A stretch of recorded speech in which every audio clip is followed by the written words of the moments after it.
কথাতে বলে মাছে ভাতে বাঙালি। চারাপোনার ঝাল তো আমরা প্রায় দিনই খাই।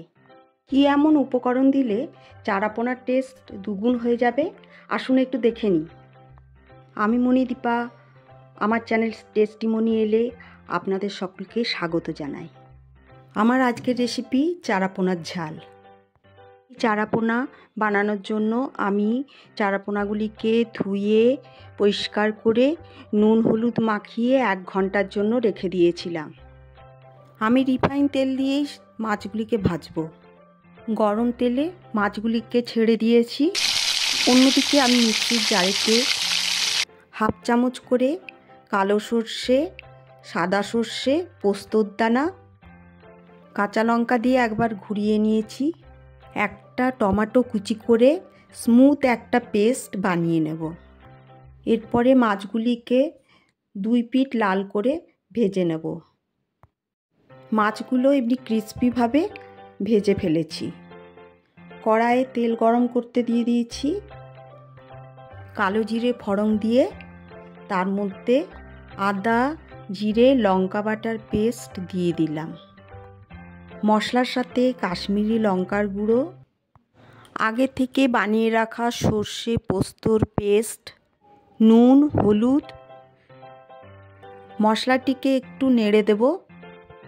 আমি 1 চামচ ছাতু জল দিয়ে গুলে একটা পেস্ট বানিয়ে নিয়েছি। এই পেস্টটিকে আমি কড়াইয়ের মধ্যে দিয়ে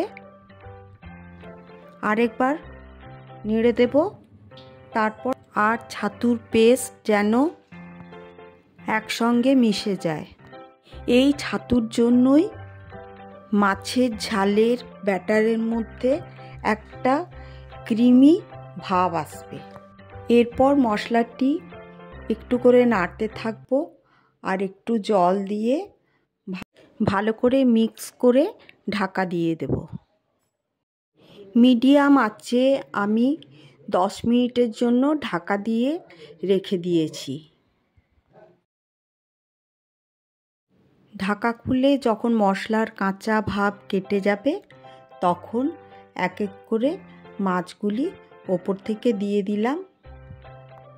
এখানে মাছের গ্রেভিটি কিন্তু একদম ক্রিমের মতো লাগছে, কারণ আমি ছাতুটি জলের মধ্যে গুলে ওপর থেকে দিয়েছিলাম।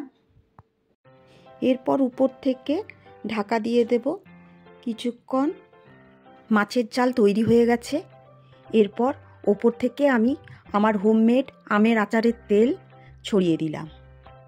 এই তেল এবং ছাতুর জন্য এই মাছের ঝালে একটি নতুন রকম টেস্ট আসবে। ওপর থেকে দিয়ে দিয়েছি ধনেপাতা কুচি। তৈরি হয়ে গেল নতুন ধরনের একটি মাছের ঝালের রেসিপি। আজ এখানেই থাক, দেখা হবে পরের ভিডিওতে। Bye bye.